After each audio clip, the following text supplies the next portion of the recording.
Assalamualaikum warahmatullahi wabarakatuh. Halo guys, jadi pada video kali ini kami akan membahas tentang rencana pelaksanaan pembelajaran yang sudah kami bikin, yang dimana rencana pelaksanaan pembelajaran tersebut berisi atau membahas tentang Verben und personal pronomen dalam nominatif. Jadi, ini merupakan RPP yang diterapkan untuk mahasiswa SMA yang memiliki pembelajaran bahasa Jerman di sekolahnya. Nah, pada RPP ini dikhususkan untuk kelas 11. Stay tune dan jangan kemana-mana. Simak terus pembahasan dari kami. Semoga bisa bermanfaat. Dan tanpa menunggu lama lagi, mari kita simak bersama pembahasan yang akan kami jelaskan. Sebelum lebih jauh melangkah, alangkah baiknya kita berkenalan terlebih dahulu. Di sini kami beranggotakan 3 orang, yaitu ada Dwi Nuraini, lalu Ahmad Rofi, dan juga Arya Milia Pratama. Slide ini merupakan daftar isi. Isi kelompok kami memuat 1.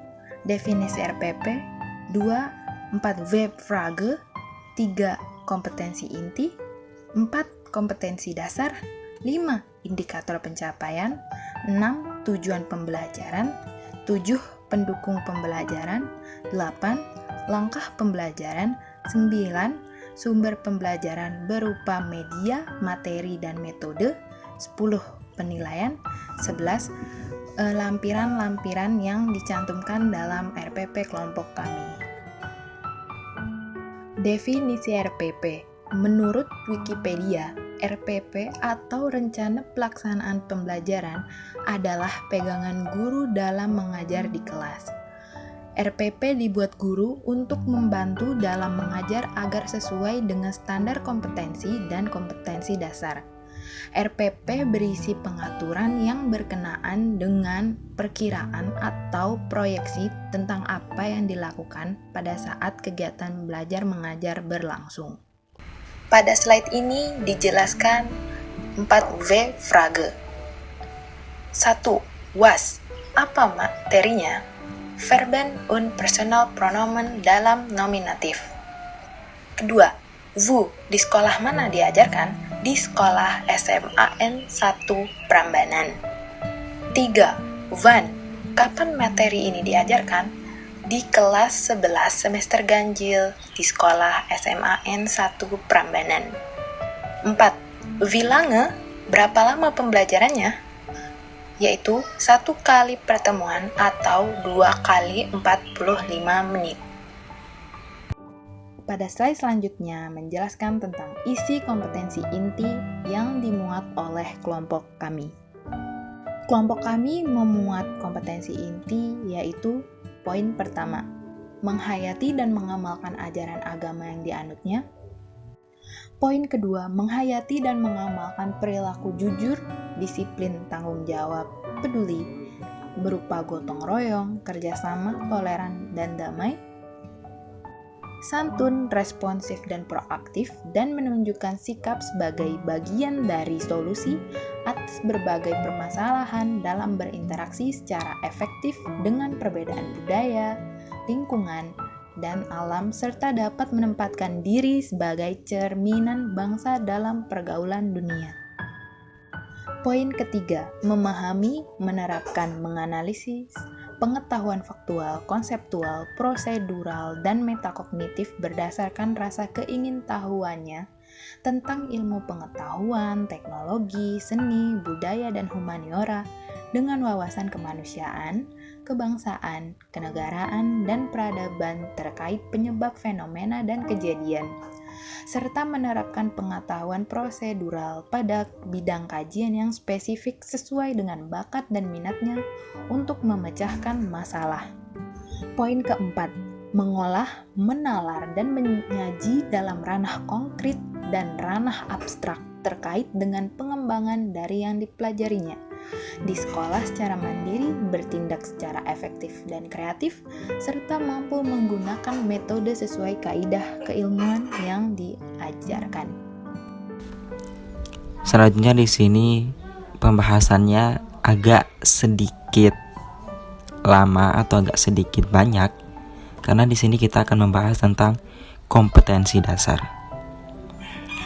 Ya, yang pertama yaitu kompetensi dasar 1.1, yaitu mensyukuri kesempatan dapat mempelajari bahasa Jerman sebagai bahasa pengantar komunikasi internasional yang diwujudkan dalam semangat belajar. Selanjutnya yaitu 2.1, yang dimana menampilkan perilaku santun dan peduli dalam melaksanakan komunikasi antar pribadi dengan guru dan teman. 2.2, menunjukkan perilaku jujur, disiplin, percaya diri, dan bertanggung jawab dalam melaksanakan komunikasi dengan guru dan teman mengenai materi pembelajaran. 2.3, menampilkan perilaku proaktif, responsif, tanggung jawab, peduli, kerjasama, dan cinta damai dalam melaksanakan komunikasi antar pribadi dengan guru dan teman dalam bentuk memberi informasi, bertanya, menjawab, dan melaksanakan instruksi dalam pembelajaran fungsional. 2.4, menunjukkan perilaku santun, antusias, kreatif, ekspresif, interaktif, teamwork, dan imajinatif dalam memahami budaya dan karya sastra. Selanjutnya 3.1, yaitu menafsirkan tindak tutur sederhana tentang menggunakan kata kerja yang tepat sesuai dengan personal pronomen dalam bentuk lisan dan teks tulis dengan unsur kebahasaan, struktur teks dan fungsi sosial yang sesuai konteks penggunaannya.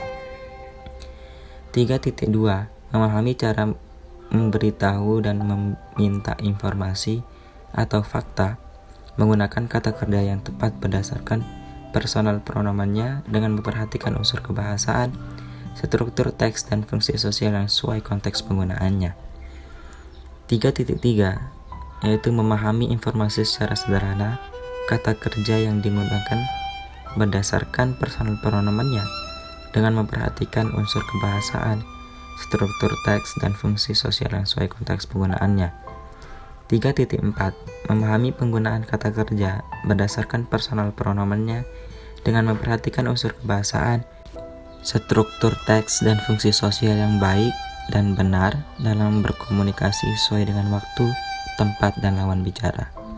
Selanjutnya yaitu 4.1, mengolah informasi lisan dan teks tulis berbentuk dialog sederhana tentang kata kerja yang tepat berdasarkan personal pronomennya. 4.2, menyajikan teks dalam bentuk teks tulis untuk mengungkapkan informasi atau pertanyaan dengan menggunakan kata kerja yang tepat berdasarkan personal pronomen kepada orang lain. 4.3, mengamati informasi di dalam teks tulis dan lisan berbentuk dialog dan video sederhana tentang kata kerja dan personal pronomennya. 4.4, memproduksi teks dan dialog pendek dan sederhana terkait tindakan untuk memberikan sebuah informasi menggunakan kata kerja yang tepat berdasarkan pronomennya kepada orang lain dengan memperhatikan fungsi sosial, struktur teks, dan unsur kebahasaan yang benar sesuai konteks penggunaannya. Di sini selanjutnya kita akan membahas IPK atau indikator pencapaian kompetensi, yang dimana terdiri dari 3.2.1, yaitu mengidentifikasi kata kerja yang digunakan berdasarkan personal pronomen yang tepat. Selanjutnya 3.3.1, yaitu menyesuaikan bentuk kata kerja berdasarkan personal pronomen yang tepat terhadap lawan bicara. Selanjutnya 3.3.2, yaitu mengkonjugasikan kata kerja berdasarkan personal pronomen yang tepat untuk digunakan dalam membuat sebuah kalimat pernyataan atau pertanyaan. 3.4.1, yaitu menggunakan kata kerja yang tepat berdasarkan personal pronomennya dalam memberikan informasi kepada orang lain. Selanjutnya 4.4.1 yaitu merancang teks tulis dalam bentuk dialog sederhana tentang penggunaan kata kerja yang tepat berdasarkan personal pronomennya kepada orang lain dengan konteks yang sesuai. Yang terakhir yaitu 4.4.2 yaitu menghasilkan teks tulis dan mengungkapkan secara lisan penggunaan kata kerja berdasarkan personal pronomennya kepada orang lain di lingkungan sekolah dalam memberikan informasi pernyataan atau pertanyaan. Selanjutnya yaitu tujuan. Apa sih tujuan pembelajaran dari materi yang diajarkan ini?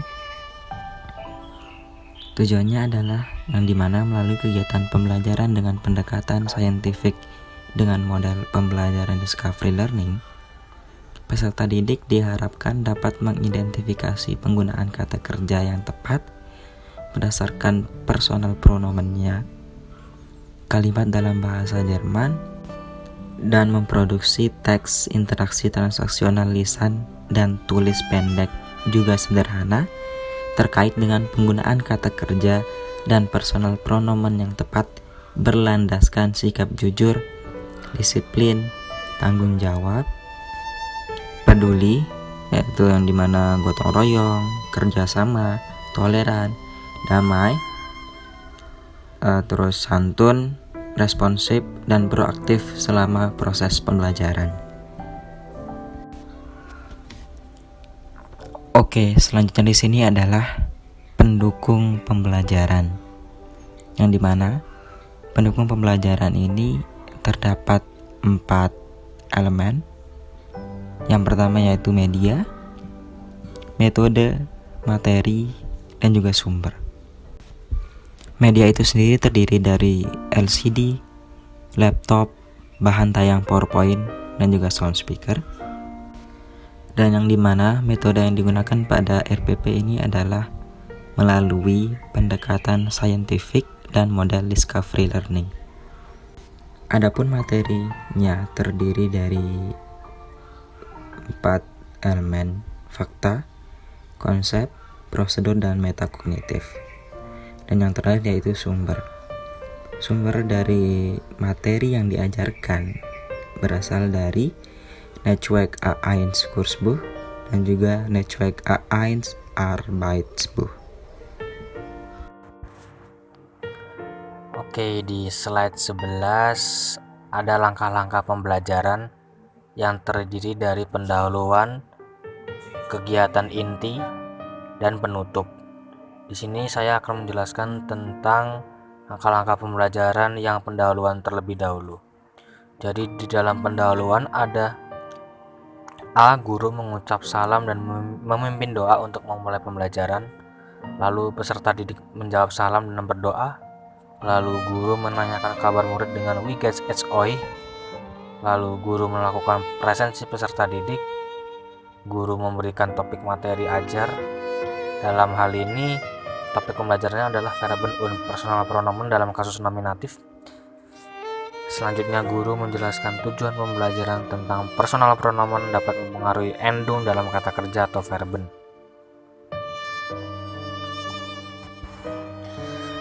Selanjutnya di slide 12 ada kegiatan inti.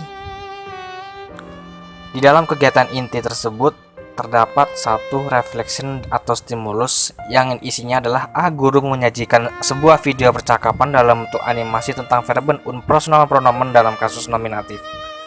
B. Peserta didik mengamati dan memberikan komentar mengenai video stimulus tersebut. Lalu yang nomor 2 adalah research, di mana isinya adalah A. Peserta didik diminta untuk menyebutkan kata kerja yang disebutkan dalam video. B. Peserta didik diminta untuk mengidentifikasi dan menulis susunan kalimat kata kerja berdasarkan personal pronomen yang telah disebutkan. C. Guru menyajikan materi verben und personal pronomen dari sumber buku dalam bentuk tayangan LCD. D. Guru memutarkan audio yang merupakan pendukung acuan materi belajar dalam halaman tersebut yang berisi kalimat pertanyaan atau pernyataan dengan kata kerja beserta personal pronomennya. E. Peserta didik menyimak dan menulis informasi untuk menjawab soal yang ada di halaman tersebut. F. Peserta didik memberi komentar dan menyampaikan hasil tulisan dan informasi audio yang didapat. Lalu yang nomor 3 adalah discovery, yang isinya adalah A. Peserta didik dibagi menjadi kelompok masing-masing 4 orang.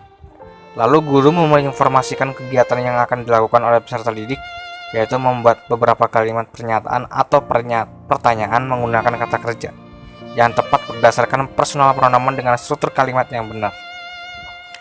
Lalu nomor 4 ada application, yang isinya adalah A. Peserta didik membuat video singkat dengan menggunakan maksimal 4 kalimat pertanyaan dan pernyataan dengan verb und personal pronoun secara kreatif. B. Peserta didik mendiskusikan kata kerja yang akan digunakan. Peserta didik boleh melihat kamus atau Deutsch Übersetzer untuk mencari kata kerja baru. C. Guru memonitoring sikap peserta didik saat melakukan diskusi dan musyawarah, sembari membagikan rubrik penilaian diri dan teman sebaya terhadap sikap peserta didik selama berdiskusi. D. Setelah selesai, peserta didik mengumpulkan rubrik penilaian yang telah diberikan. Lalu yang terakhir nomor 5 adalah communication, yang isinya adalah A. Peserta didik dengan berkelompok menyajikan video singkat mereka di depan kelas. B. Kelompok penyaji memilih kelompok lain untuk menyebutkan kata kerja dan personal pronoun apa yang digunakan dalam video singkat yang disajikan kelompok penyaji tersebut. C. Guru memberikan tanggapan terhadap kalimat verb und personal pronoun yang disajikan. Guru menerangkan mengenai bagaimana mencari referensi untuk mengulang materi yang telah diajarkan. Selanjutnya di slide 13 ada penutup, di mana isinya adalah A. Guru dan peserta didik menyimpulkan mengenai materi yang telah dipelajari pada pertemuan ini. B. Guru menginformasikan mengenai tugas, yaitu membuat 5 kalimat dengan menggunakan verb und personal pronoun pada kegiatan sehari-hari peserta didik guna menilai pemahaman peserta didik pada materi. C. Guru menginformasikan materi yang akan dipelajari pada pertemuan berikutnya. Guru dan peserta didik mengakhiri pertemuan kali ini dengan berdoa karena pembelajaran berjalan dengan baik. Selanjutnya di slide 14 terdapat lampiran bahan pembelajaran yang kelompok kami gunakan. Di sini terdapat contoh lampiran bahan pembelajaran yang kami gunakan untuk mengajar peserta didik nantinya.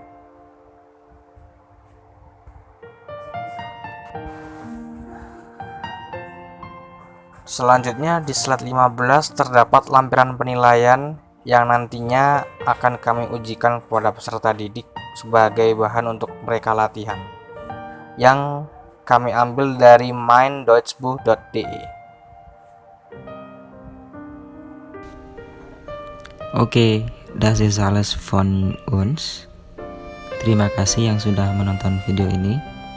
Semoga kalian mendapatkan ilmu baru, dan jangan lupa di share, like, komen, dan tunggu video selanjutnya. Thank you.